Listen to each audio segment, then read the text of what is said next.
Hi guys, Miss Goff here. Just wanted to hop on and do a little read aloud today. We are going to continue with our story, The Hidden Staircase. We're going to try to read chapter 14. We're going to try to finish it up. Remember, we left off at Nancy and Helen. The ceiling had just fell in on them. So, let's get started. Chapter 14, An Urgent Message. Excellent, Captain Roslin said after Nancy had told her story. He smiled. The way you're building up clues, if you were on my force, I'd recommend a citation for you. The young sleuth smiled and thanked him. I must find my father, she said earnestly. I'll call Captain McGiggins in the River Heights force at once, the officer told her. Why don't you sit down here and wait? It shouldn't take long for them to get information from Aiken's used car lot. Nancy agreed and took a chair in a corner of the captain's office. Presently, he called to her, I have your answer, Miss Drew. She jumped up and went over to his desk. The officer told her that Captain McGiggins in River Heights had been most cooperative. He had sent 2 men at once to Aiken's used car lot. They just returned with a report. The day before yesterday, an athletic-looking man with a crinkly ear came there and purchased a car. He showed a driver's license stating that he was Samuel Greenman from Huntsville. Nancy was excited over the information. Then it will be easy to pick him up, won't it? She asked.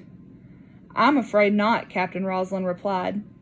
McGinnens learned from the Huntsville police that although Greenman is supposed to live at the address he gave, he is reported to have been out of town for some time.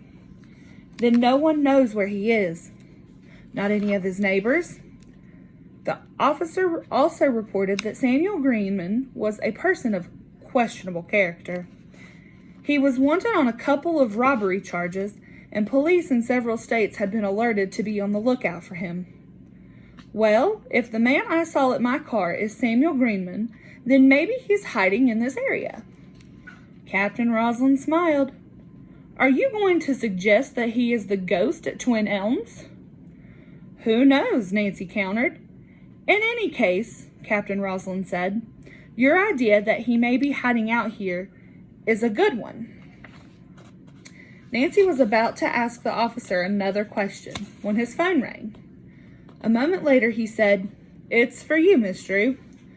The girl detective picked up the receiver and said, Hello? The caller was Helen Cornig, and her voice sounded frantic. Oh, Nancy, something dreadful has happened here. You must come home at once. What is it? Nancy cried out, but Helen had already put the phone down on her end. Nancy told Captain Roslin of the urgent request and that she must leave at once. Well, let me know if you need the police, the officer called after her. Thank you, I will. Nancy drove to Twin Elms as fast as the law allowed. She pulled up in front of the house. She was startled to see a doctor's car there. Someone had been taken ill.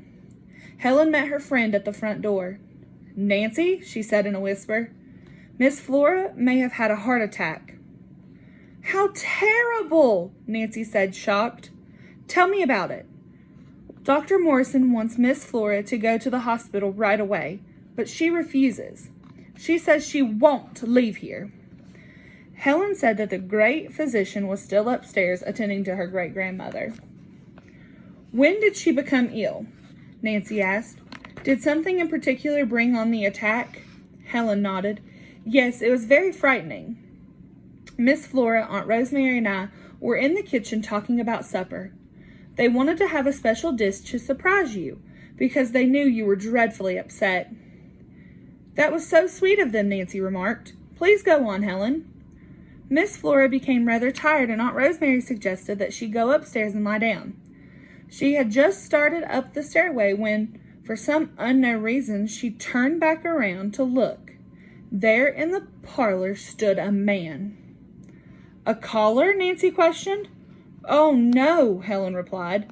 Miss Flora said he was an ugly, horrible-looking man. He was unshaven and his hair was kind of long. Do you think that he is the ghost? Nancy inquired. Miss Flora thought so. Well, she didn't scream. You know, she's really terribly brave. She just decided to go and down and meet him herself. And then, what do you think? I could guess a number of things, Nancy replied. What did happen? Nancy said that when Miss Turnbull had reached the parlor, no one was in it, and there was no secret door open. What did Miss Flora do then? Nancy asked. She fainted. At this moment, a tall, slender, gray-haired man carrying a physician's bag walked down the stairs to the front hall. Helen introduced Nancy to him and then asked about the patient. Well, fortunately, Miss Flora is going to be all right, said Dr. Morrison.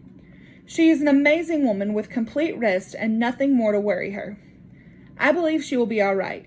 In fact, she may be able to be up for short periods by this time tomorrow. Oh, I'm so relieved, said Helen. I'm terribly fond of my great-grandmother, and I don't want anything to happen to her. The physician smiled. I'll do all I can, but you people will have to help. How can we do that? Nancy asked quickly. The physician said that no one was to talk about the ghost. Miss Flora says that she saw a man in the parlor and that he must have come in by some secret entrance. Now, you know as well as I do that such a thing is not plausible. But the man couldn't have entered this house any other way, Helen told him quickly. Every window and door on the first floor is kept locked. The doctor raised his eyebrow. You've heard of hallucinations? He asked. Nancy and Helen frowned but remained silent. They were sure that Miss Flora had not had an hallucination. If she had said there was a man in the parlor, then there had been one there. Call me if you need me before tomorrow morning, the doctor said as he moved towards the front door. Otherwise, I'll drop in sometime before 12. After the medic had left, the two girls exchanged glances. Nancy said, Are you game to search the parlor again? You bet I am, Helen responded. Shall we start now or wait until after supper? Although Nancy was eager to begin at once, she thought that first she should go upstairs and extend her sympathy to Miss Flora. She also felt that a delay in serving her supper while the search went on might upset the ill woman. Helen offered to go into the kitchen at once and start preparing the meal. Nancy nodded and went upstairs. Miss Flora had been put to bed in her daughter's room to avoid any further scares from the ghost, who seemed to operate in the elderly woman's own room. Miss Flora, I'm so sorry you have to stay in bed, said Nancy, walking up and smiling at the patient. Well, I am too, Miss Turnbull replied, and I think it's a lot of nonsense. Everybody faints once in a while.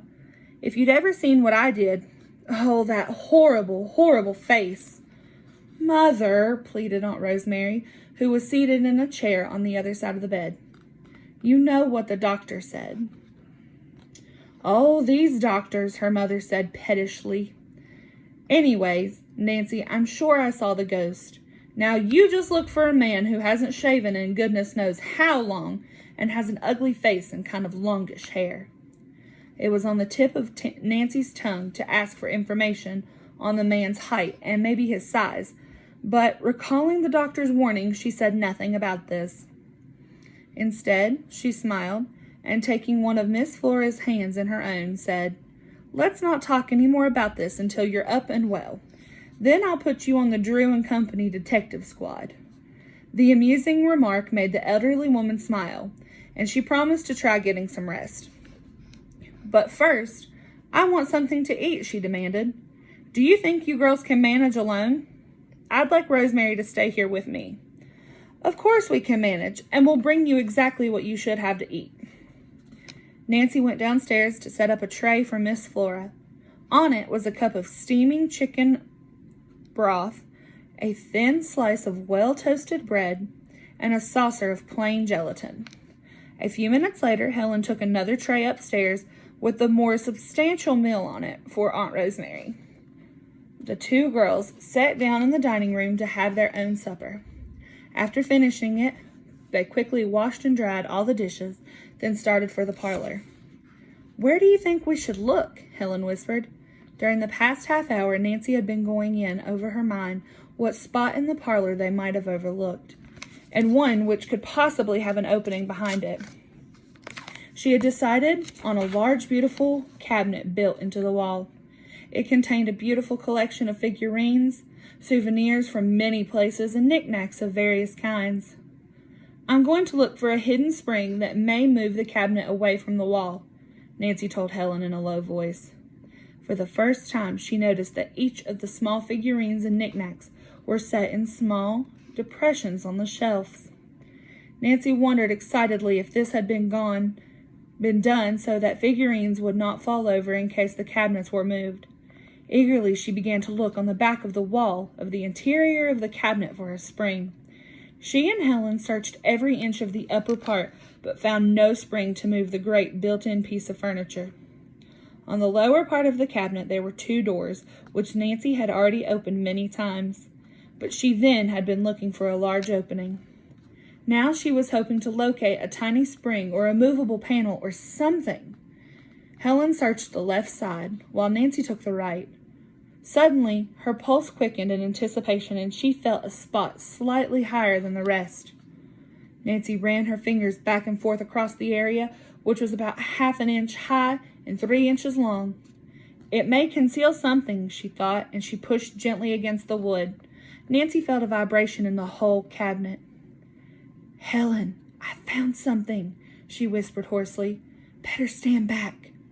Nancy pressed harder. This time, the right side of the cabinet began to move forward. Nancy jumped up from her knees and stood back with Helen.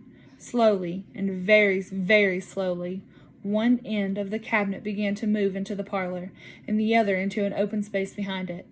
Helen grabbed Nancy's hand in fright. What were they going to find in a secret passageway? That's the end of chapter 14.